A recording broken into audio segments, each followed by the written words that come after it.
Donc là, maintenant, on passe à la prochaine intervention, les prochaines interventions, avec Bertrand Meust et Pascal Pic. Donc Bertrand est docteur en sociologie et enseignant en philosophie. Ça fait depuis les années 80 qu'il se spécialise de plus en plus dans l'approche historique et sociologique des phénomènes paranormaux. Il a écrit beaucoup plus d'ouvrages que ce qui est dans le programme, là, ce que vous voyez. Et je suis très, très jaloux et dans l'incompréhension comment on peut écrire autant et écrire avec du sens et avec la qualité. Parce que moi, j'ai sorti 2 livres et c'était vraiment c'était pas évident du tout dans toute ma vie. Donc Bertrand va présenter un premier. Avant de faire mon exposé, je vais juste rectifier quelque chose que Renaud a dit. Il a été très gentil de mentionner mes travaux, mais il n'est pas exact que j'ai été exclu de la Sorbonne à cause de la parapsychologie. J'ai effectivement été élu sur un poste de détachement en Sorbonne, sociologie des sciences, mais c'est à cause de contingences administratives et politiques que j'ai été révoqué. Ça n'a rien à voir avec la parapsychologie. En revanche, ce qui est tout à fait exact, c'est que je n'ai pas accès aux haut-parleurs. Et ça devient de plus en plus difficile à mesure que le temps passe. Et je pourrais dire que plus je fais de livres, et moi je suis connu d'une certaine manière, ce qui est paradoxal. Bon, ça c'est la situation aujourd'hui. Bon, j'en viens à mon sujet. J'ai donc juste un quart d'heure, puisque Pascal Pic, après moi, va vous parler de médiums contemporains. Et lui, ça véritablement sa spécialité, tandis que moi, je survole ça avec des concepts particuliers de la métapsychique. Donc, je vais directement aux faits. Le premier point, donc je vais vous parler de l'art médiumnique. C'est comment je suis venu à étudier ça. En fait, un jour, j'ai visité l'exposition d'art brut de Lausanne, qui est remarquable, et devant chaque artiste, il y a un grand panneau avec des notations biographiques. Et j'ai remarqué, j'étais stupéfait de constater qu'une partie de ces artistes soit avaient fait intervenir des phénomènes paranormaux dans leur création, soit étaient affectés par des phénomènes ou tributaires ou bénéficiaires, comme vous voudrez, de phénomènes paranormaux. Voilà. Alors j'ai même fait une rapide statistique. Si je me souviens bien, c'était de l'ordre de 1 sur 4, ce qui est quand même pas mal. Ça leur arrive plus souvent qu'à leur tour. Voilà. Alors, très rapidement, je me suis aperçu qu'en fait, les allégations paranormales dans leur création artistique ou dans leur vie personnelle couvraient à peu près tout le prisme du psy, c'est-à-dire le psy intellectuel et le psy projectif physique. Voilà. Donc, comme j'ai peu de temps, je vais aller directement au vif du sujet, survoler ça en donnant à chaque fois un exemple ou deux, avant de présenter un cas concret, celui du Polonais Maryjan Gruzewski, que je vais étudier un peu plus en détail. Juste encore une précision. Les artistes médiumniques sont des gens qui, dans la majorité des cas, ne peuvent entrer dans la création qu'en se mettant dans un état de conscience modifié. Et donc, il faut bien préciser que pour les parapsychologues, l'état de conscience modifié n'est pas psy, si je puis dire, il est la clé, l'entrée dans le psy. Voilà. Donc, il se trouve que ces artistes médiumniques passent par cet état de conscience modifié et que parfois, à la faveur de ces états de conscience modifiée, se manifestent des phénomènes paranormaux qui interviennent dans la création même de leurs œuvres. C'est ça qui est très important à comprendre. Alors, quelques exemples. Action dans des conditions impossibles au sens normaux. Alors, par exemple, Maryjan Gruzewski, dont je vous parlerai tout à l'heure, dessine dans l'obscurité complète des portraits imposés. On y reviendra. Psychométrie. Gruzewski, le même, peint le portrait d'une personne dont on lui donne un objet. Vous savez que la psychométrie, c'est un pouvoir très étrange qui permet à certains médiums de dire quelque chose de la personne dont on leur donne un objet, parfois même jusqu'à son nom de famille. Certains ont été capables de ça. Voilà, donc peindre quelqu'un à partir d'un objet qui a appartenu à une personne qu'elle ne connaît pas. Ensuite, glossolalie. Glossolalie, c'est la capacité de parler une langue qu'on ne connaît pas, distinguée de la xénoglossie. Eh bien, une Anglaise, Mrs. Curran, par exemple, l'a détournée vers la poésie en écrivant un poème de 250 pages qu'elle a écrit en une nuit dans un très vieil anglais celtique dont il était démontré qu'elle ne pouvait pas le connaître. Donc, vous voyez, ça intervient dans la poésie. Sympathie, cette fameuse sympathie des douleurs des magnétiseurs. Donc, le peintre brésilien Gasparetto lorsqu'on lui demande d'incorporer un maître, il est pris de sortes d'impulsions intérieures qui se traduisent par, à un moment donné, des impulsions picturales. Et c'est comme s'il entrait en vibration avec la personnalité du peintre, et cela lui donne en quelque sorte la capacité de reproduire, de peindre à sa manière. Tout ça, évidemment, il y aurait de très nombreux exemples à donner pour chaque cas, je survole. Les sympathies sensorielles maintenant, c'est-à-dire la capacité les transferts sensoriels, de voir les sons, d'entendre les couleurs, etc. Également manifesté par Gasparetto. L'écriture automatique. Par exemple, Jeanne Ruffier reçoit d'abord par l'écriture automatique les messages des esprits qui se transforment en dessin. Léon Petitjean, un autre peintre médiumnique, reçoit des messages de sa mère, défunte, et les traduit en dessin. Évidemment, tout le monde a entendu parler de Victor Hugo et des fameuses tarbes de Jersey. Nous sommes dans un cas prestigieux, mais c'est toujours le même mécanisme. Poltergeist, télékinésie, donc action sur la matière. Alors, Gruzewski provoque des télékinésies, il est perturbé par des poltergeists, je vais y revenir, dans sa vie quotidienne. Le plus étonnant et le mieux documenté, c'est Ted Serios, le médium américain qui était capable de reproduire une cible qu'on lui désignait, par exemple dans une lettre opaque, sur la plaque d'un Polaroid. Alors là, c'est le cas le mieux documenté, le plus extraordinaire de tous, sans doute, puisque le transfert d'informations est incontestable, étant donné la précision extraordinaire de la quasi-photo qu'il produit, mais en même temps, il y a une intention artistique ironique qui transparaît, c'est-à-dire qu'il est capable de faire des fautes d'orthographe en reproduisant un tableau publicitaire ou des choses de ce genre, vous voyez. Il y a une sorte de distorsion qui marque une sorte de patte artistique. Bon, voilà. Donc, c'est un très très rapide survol que je vous ai fait. Et je vais maintenant passer au cas exemplaire de Gruzewski. Alors Gruzewski est un médium polonais. Tout à l'heure, Renaud Évrard vous a parlé des échanges entre les Français et les Polonais. Il y avait comme un biotope étrange en Pologne. Non, d'ailleurs, l'existence même nous pose un problème. Pourquoi la Pologne ? Il y aurait beaucoup de choses à dire là-dessus. Donc, Gruzewski a été étudié par le docteur Osty. Et donc, il faut savoir que dans les années 20, le docteur Osty a étudié, il a été le premier à étudier des médiums artistes ou des artistes médiumniques. Il l'a fait non pas pour s'intéresser à leur talent pictural ou enfin comme artiste, mais parce qu'il s'est déclaré incompétent, ce qui est mon cas aussi. Il a étudié les conditions de leur production. Les états de transe, les manifestations paranormales qui surviennent, etc., etc. Et donc, il a été le premier à inaugurer ces travaux d'une façon tout à fait extraordinaire. Il faut préciser que le docteur Osty a été probablement le plus grand théoricien de la métapsychique dans les années 20 et 30. Et il a été président de l'Institut métapsychique. Gruzewski est né en Pologne en 98. Il vient d'une famille de propriétaires terriens. C'est un enfant qui a beaucoup de mal dans son développement intellectuel parce qu'il n'arrive pas à apprendre à écrire. Sa main refuse de lui obéir. D'autre part, il est hanté. La nuit, il voit des êtres, il voit des personnages sortir des objets. Il est entré un peu comme William Blake. Et il a probablement été très affecté par la mort de sa mère. Voilà, donc c'est le contexte du personnage. Et donc, un jour, on l'invite à une soirée spirit. Et là, se manifestent pour la première fois des phénomènes paranormaux. Donc, il faut insister sur le fait que Gruzewski a d'abord été avant d'être un artiste, il a été un médium à effet. Donc, il produit des ectoplasmes qui lui sortent du corps, un peu comme les histoires d'ectoplasmes dont on a parlé tout à l'heure. Il produit des télékinésies.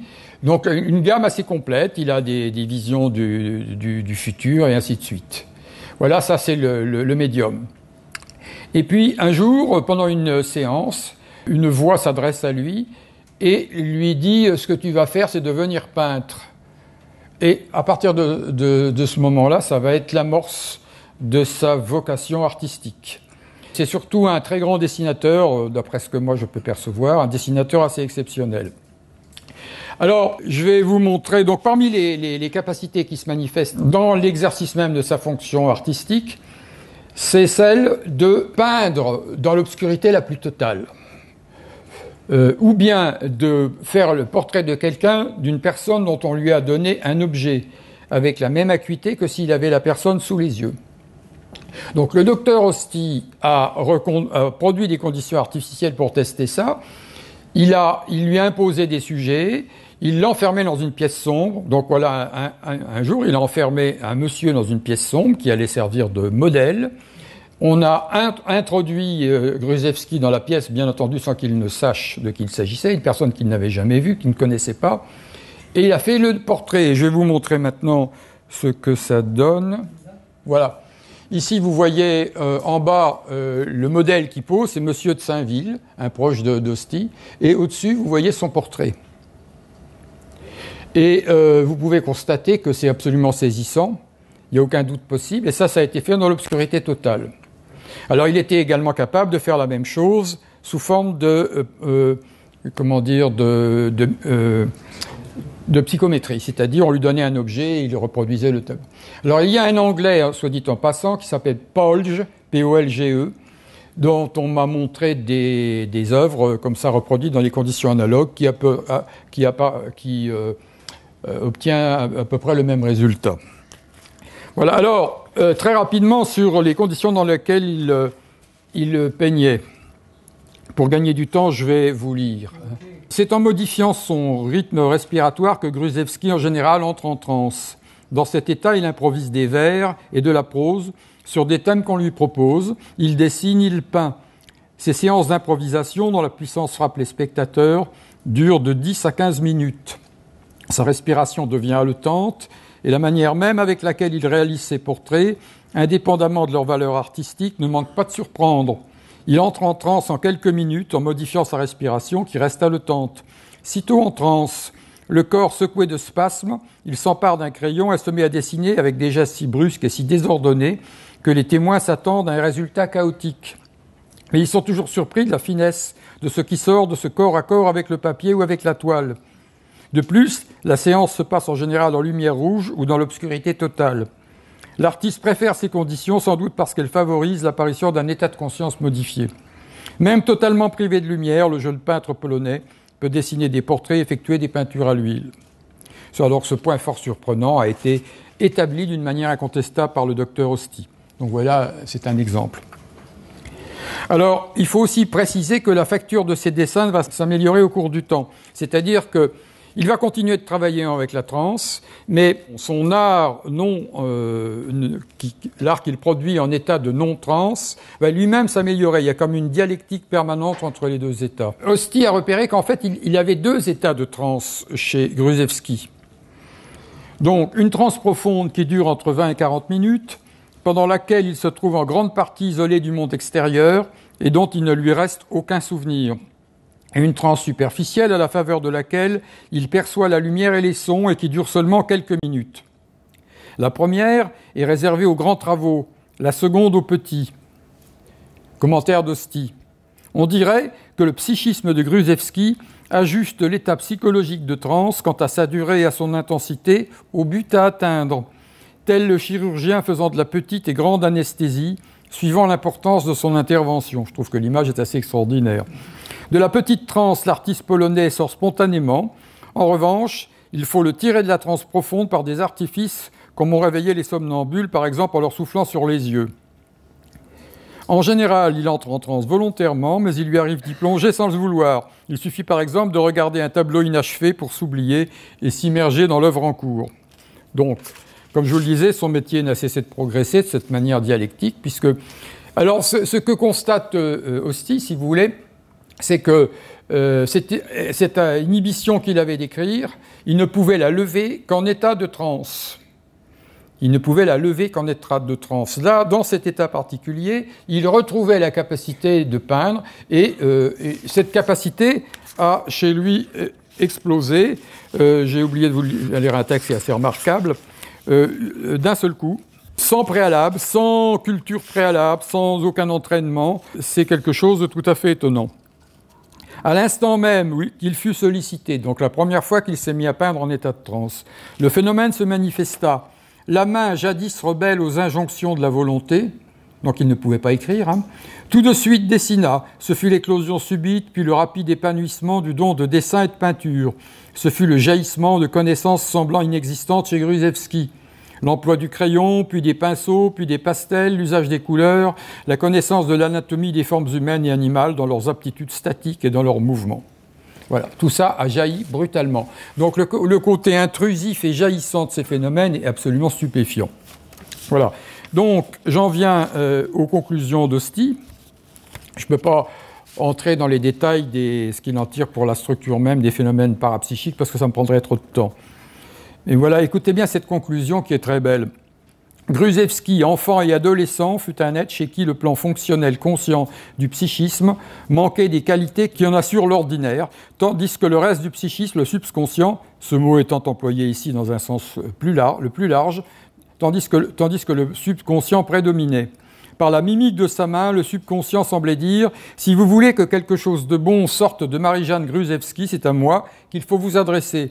Mon collaborateur, le conscient, est d'une rare insuffisance. Je suis plein de ressources, essayez-moi. » Mais personne n'y songeait. Personne n'y songeait jusqu'à ce que les circonstances eurent amené Marie-Jeanne Gruzewski à la pratique du spiritisme. Cette pratique le dota de l'écriture mal nommée automatique. Dès lors, le subconscient disposa d'un moyen de s'exprimer et il en sortit tout d'abord pour dire comment il fallait tirer parti de lui.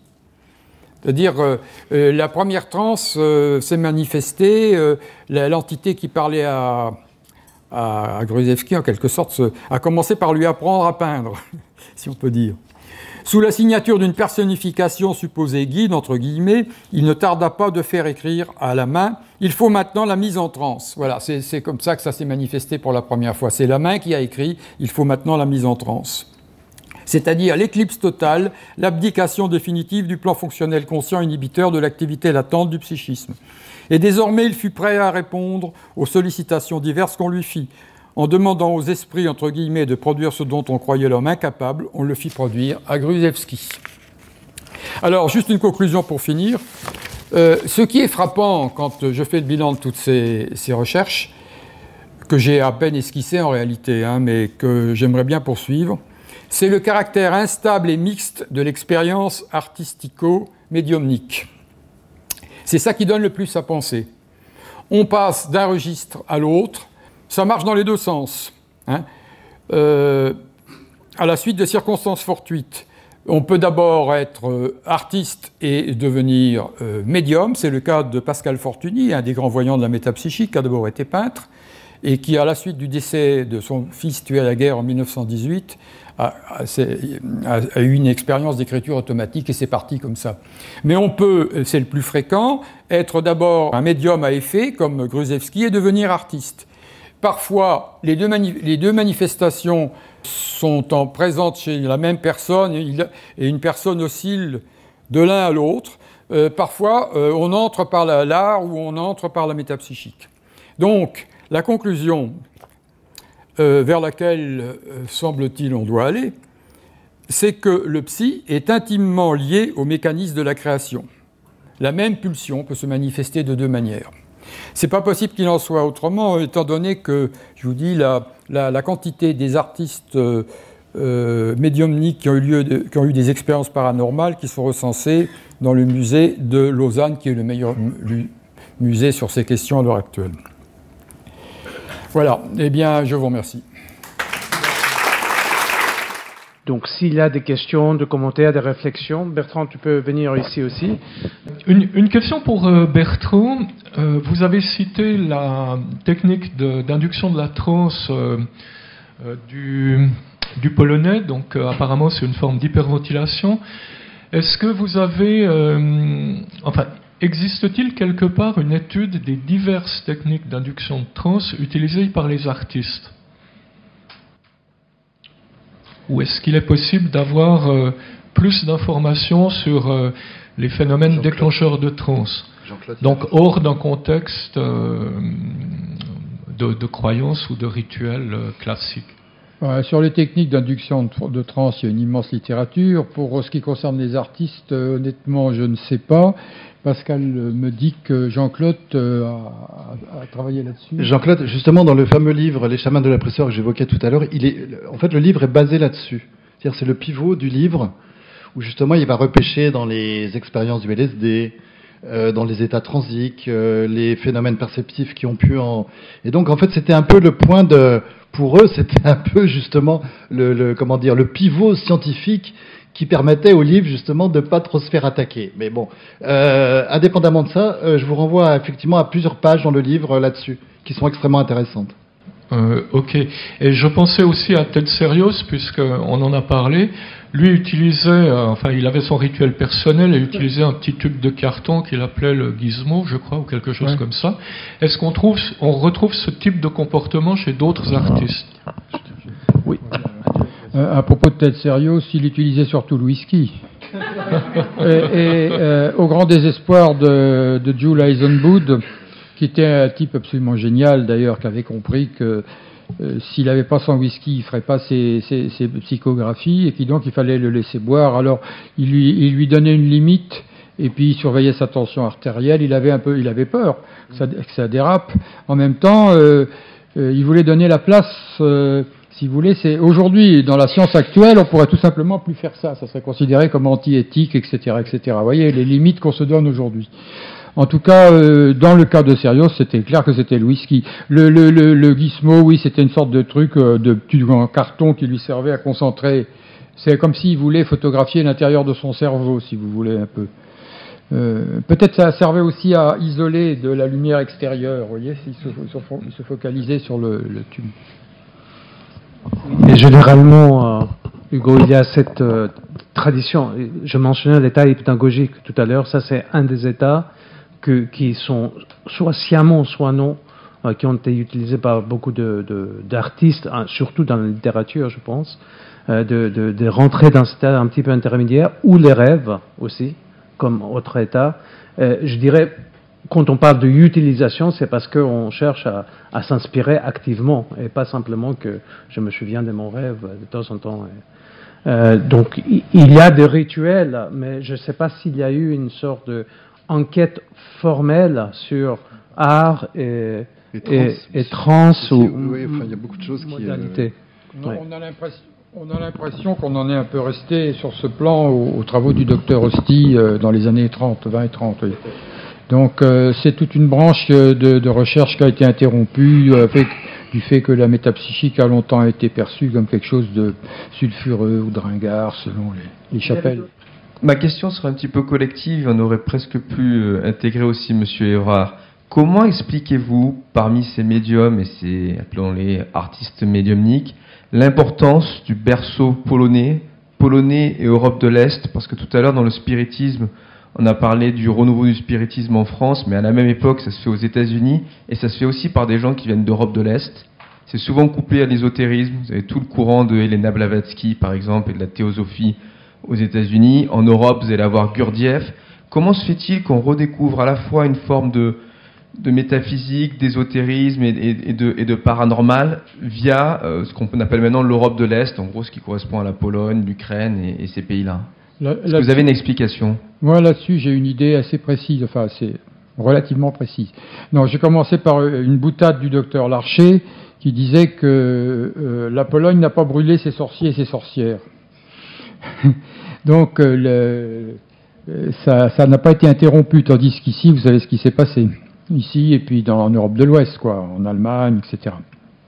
Mais plus sérieusement, il y a eu un livre qui est paru il y a 2 ans ou 3 ans sur Kluczki, qui est le plus grand médium polonais, sans doute le plus grand médium du XXe siècle d'ailleurs, et donc qui a éclairé de façon extraordinaire le contexte. Il faut bien vous représenter, la Pologne est un peuple, une nation qui a cessé d'exister, si je ne m'abuse, après le traité de Versailles, et qui a été rétabli par la France après la victoire de 1918, qui a donc eu 20 ans exactement de renouveau culturel absolument intense. Hein. Il faut savoir que ça a provoqué un renouveau, une sorte de effervescence collective. ce renouveau culturel de la Pologne, cette résurrection de la Pologne, et ensuite, comme vous le savez, une nouvelle catastrophe encore pire que la précédente a à nouveau englouti la Pologne. Donc il ne faut pas oublier que c'est un des peuples de l'Europe et même de la planète qui a le plus souffert. Et d'autre part, c'est un pays profondément marqué par la religion et où elle n'a pas été éradiquée comme chez nous. Donc il y a un biotope culturel très particulier. Le fait est que la métapsychique française a très largement fonctionné avec des médiums polonais, avec une sorte d'échange puisque les Français amenaient leur génie théorique, etc., et les Polonais leur médium. Puis ils théorisaient aussi, d'ailleurs, c'est pas les prendre non plus pour des gens incapables de théoriser ce qu'ils font, loin de là. Voilà, donc, alors ce sont des explications qui restent qualitatives, incertaines, je ne sais pas comment on pourrait aller plus loin dans ce domaine, mais on est obligé de constater ce fait, quoi. C'est une sorte de foyer, de biotope des anciennes visions du monde. D'ailleurs, encore aujourd'hui, vous voyez l'importance de l'Église catholique en Pologne. Merci. Ce serait plutôt une question Philippe, pour tu peux te... Philippe Lacaze. Ce serait plutôt une question pour Bertrand, à savoir pourquoi certaines manifestations parapsychologiques qui ont été si bien décrites par Bertrand et par d'autres n'existent plus pour le moment, c'est-à-dire qu'on n'a plus de médium à effet physique manifestant des ectoplasmes. Alors actuellement, on a cru qu'on en avait une, mais finalement, on n'a abouti à rien dans les différentes recherches qu'on a fait. Donc il semblerait peut-être qu'il y a une influence culturelle, que ça soit plus à la mode, ou peut-être qu'il y a d'autres raisons. Qu'est-ce que tu en penses, Bertrand ? Bah bon, d'abord, c'est un fait. Mais alors, il faut faire attention dans l'évaluation de ce fait, parce qu'il y en a peut-être qu'on ne connaît pas. Voilà, au Brésil, peut-être, etc., dans d'autres contextes que le nôtre. Donc, on ne connaît pas très bien le contexte brésilien, c'est moins qu'on puisse dire. Bon, ça, c'est un premier point. Je pense que c'est lié à la photo. Oui, alors, au développement de la photographie. Ouais, par exemple. Oui, alors, pour ce qui est de la photo médiumnique, c'est tout à fait certain. Il faut savoir que la photographie médiumnique a été étudiée dès le 19e siècle. Au début, on ne prenait pas ça très au sérieux, il faut reconnaître. Il y a eu pas mal de trucages. Le premier à étudier ça, c'était un savant japonais en 1905. Un japonais qui a fait des tests où il faisait apparaître, quelqu'un qui faisait apparaître sur des plaques photographiques les idéogrammes japonais. À nouveau, on n'avait pas pris ça très au sérieux, et ainsi de suite. Et puis ça aboutit à Tetserios et aux études de Heisenbud, qui sont, à mon avis, les études les plus étonnantes et les plus fracassantes de toute la médiumnité. Et donc, dans le cadre de Tetserios, c'est clair que c'est le développement d'une nouvelle technologie, le Polaroid. Ouais. T'en prie. Là, il faut reconnaître aussi que, effectivement, la question de mode de mime, comme on dit parfois mime, les gènes, les mèmes, je ne sais pas comment on prononce ça en français, mais il y a des approches culturelles, scientifiques qui ne sont pas indépendantes et qui viennent et qui partent. Et parmi ces approches, par exemple, il y a eu un support à un moment donné qui était le support, on peut dire, ectoplasmique et le support de photographie comme on dit en anglais. Et il y a d'autres supports qui apparaissent, qui partent. Par exemple, un des supports qui est venu dans les années 70, qui est un petit peu encore avec nous, c'est le générateur numérique aléatoire. On peut dire, mais c'est quel rapport? Mais oui, pendant 40-50 ans, le support pour détecter en quelque sorte l'influence de l'esprit sur la matière est devenu le générateur aléatoire. Il y a des supports qu'on appelle maintenant dans la TCI, transcommunication instrumentale. C'est des supports, même des ordinateurs, de vidéo, la télé. Et je pense que l'évolution technologique et l'évolution des approches de détection de ces sortes de phénomènes sont plus ou moins intriqués. Mais aussi, il y a un côté socioculturel qui est important à prendre en compte, c'est que on a, par exemple, aujourd'hui du mal même à parler de télépathie ou de parler d'une toute petite psychokinèse sur le générateur numérique aléatoire. Donc, si on commence à chasser en quelque sorte les ectoplasmes à nouveau, ça peut être un peu difficile pour l'Institut métapsychique et généralement pour le métapsychisme. Ce qui ne veut pas dire qu'il n'y a pas ceux qui le font, mais ce que je veux dire par là, c'est qu'il y a d'un côté le phénomène qui est un petit peu plus tamisé dans la culture générale, et de l'autre côté les chercheurs qui ne cherchent pas trop de le retrouver, parce que il y a des pressions de tous les côtés, il y a des tendances de tous les côtés. Donc, il faut situer tout ça dans un contexte socioculturel. Et peut-être il y a encore un autre niveau qui est qu'un zeitgeist, la sorte de vision globale sur le phénomène, crée le phénomène, permet ou non le phénomène de se manifester d'une certaine manière.